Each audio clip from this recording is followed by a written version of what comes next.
Radium weapons. It was horrific for us. Horrific. We'd been dropped on a world that was supposedly a soft target. Supposedly. We wouldn't need Astartes, heavy armor or artillery. It was a clean and sweep. A bug hunt. Annihilation. Nothing more. Fish of the skies. It was supposed to be easy.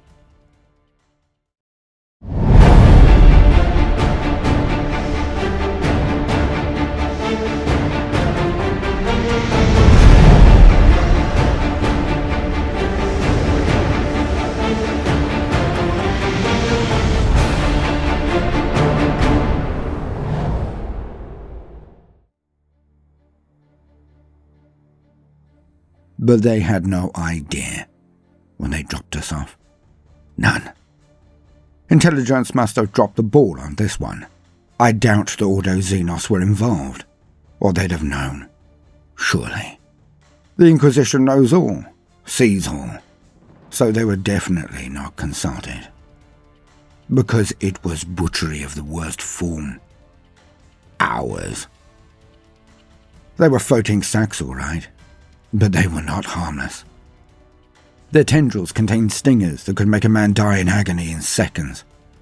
They had ones that could explode, slinging these tendrils all over the area. And they lost none of their potency after expiring so messily. They come down on us in their fleets, shoals of them descending on us like a cloud of death. We couldn't fire at them, or they'd fall on us. We couldn't escape them, as they were from the skies themselves. It was a war of extermination, all right. Ours. But things swiftly turned around when the Mechanicus were deployed. Oh, yes, they did. Skitarii legions moving forward in unison. And the Xenos didn't seem to hurt the Skitarii, no matter how many of them fell all over their lines. And they did something to the Xenos. Something horrid. Because it was only days after their intervention that we started to find them. Heaps of them. All flattened and stinking. Their membranes sliding off them and congealing in pools of slop that would then degenerate further. It was as if some great plague had been unleashed on them. But it was the guns of the Skitarii. Their weapons fired some sort of curse at the Xenos. So even if they were not hit, or only clipped, they swiftly degenerated. Like watching balloons lose their air in minutes and shrivel up into nothing. Take that, Xenos. We will win this war soon. We will take this world. Wish I could get rid of this fatigue. I'm just so tired. I'm losing teeth. Holy throne, this campaign has aged me.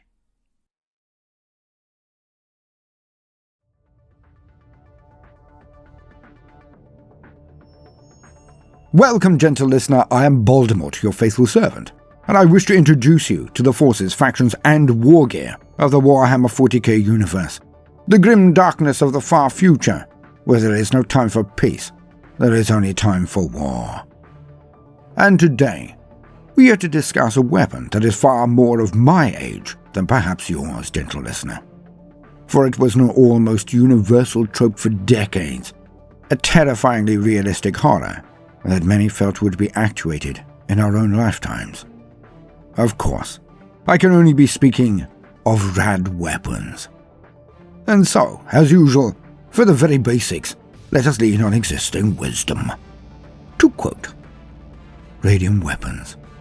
Radium weapons, also known as rad weapons, are deadly and highly dangerous personal weapons that are used exclusively by the forces of the Skitarii legions of the Adeptus Mechanicus. Many weapons wielded by the Skitarii are so deadly to the wielder they're widely condemned by the rest of the Imperium. Their baroque beauty belies a singularly vile function. Not only to strike, but to render the battlefield as deadly as the rad wastes of Mars. As dangerous as they are to their wielders, radium weapons are far more deadly to the enemy.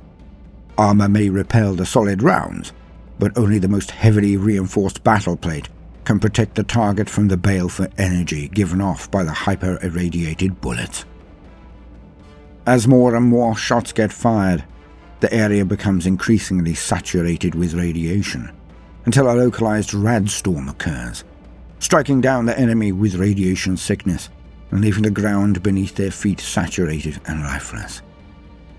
Radium weapons are so volatile that they eventually kill their wielders. The war plate worn by the Skitarii Vanguard, combined with their rad-leeching robes and augmetic limbs, goes some way to protect them from the harmful feedback generated by these weapons, though inevitably, some still seeps through.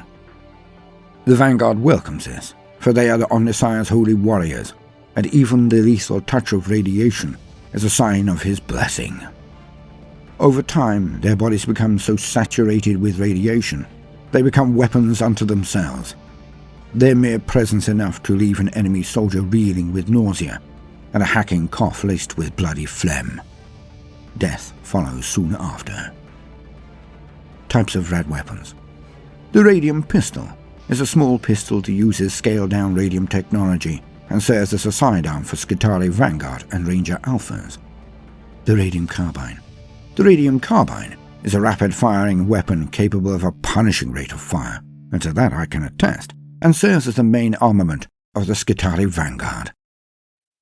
Radium Gizelle. The Radium Gizelle is a long, sniper-like radium weapon that is sometimes used by Sidonian dragoons instead of a taser lance. Rad Krenzer, a potent anti-infantry relic of the dark age of technology. The weapon itself is a dish-like projector connected to a bulky generator which unleashes a powerful blast of cross-spectrum radiation. Victims caught in the blast suffer horrendous deaths, as they are boiled alive from within and blasted apart on a cellular level.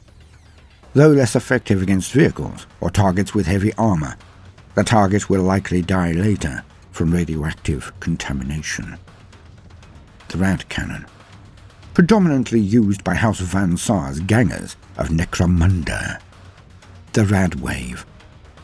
Rad Waves were monstrous weapons created during Old Night that were later used heavily by the First Legion during the Great Crusade. While such weapons as Rad Waves and Genephages were available for the Space Marine Legions to use, only the First Legion made common use of them, and even they only unleashed these weapons of Old Night to wipe clean the nests of enemies the First Legion deemed too terrible to be faced in open battle. Side note, like the Rangdan, but we shall discuss that in a later entry. Rad Missiles. Rad Missiles were a type of rad weapon deployed during the Great Crusade and Horus Heresy. These Terran-derived missiles are a horror of the genetic wars waged during the Age of Strife, using custom-loaded warheads which combine high explosive fragmentation charges lined with radioactive isotopes. The effect is to create an intensely toxic radiation weapon that inflicts a hideous death on its victim no matter their resilience. Because of its contaminating and hideous nature, it was deployed sparingly, most commonly by destroyer Space Marine units. End quote. Rad weaponry. How I personally despise thee. But in all seriousness, there is a fear of radiation weaponry that was all the rage during the 50s, all the way through to the end of the Cold War, and sometimes beyond.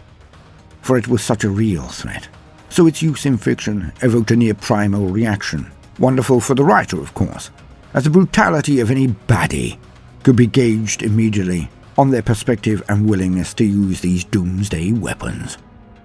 Now, personally, I hate the rad weapon as well, due to one of the lads at our club, for he plays AdMech and has a wonderfully constructed army. I really should do a showcase on it one day. But he makes fine capital of the use of radiation weaponry. Even the line troops of his armies are so irradiated that my poor death company assaulted them and made very real their name, 'cause they died swift. For the radiation effect reduced their resilience, and the wee Skitarii beat them on numbers alone. It was not a good day for the sons of Sanguinius, I can tell you. But nonetheless, it was riotously good fun. I have been Baldermort, your faithful servant. I hope you have enjoyed this brief introduction to Rad Weaponry. If so, then please consider liking and subscribing. If you do, then hit the notifications button, as I would not want you to miss out. If you see the worth in what we are doing, then do also consider joining our Patreon, or giving the video a share if that is beyond your present scope. It would be a great boon. Now, no matter what you do today, do try to make some time for fun. Toodaloo.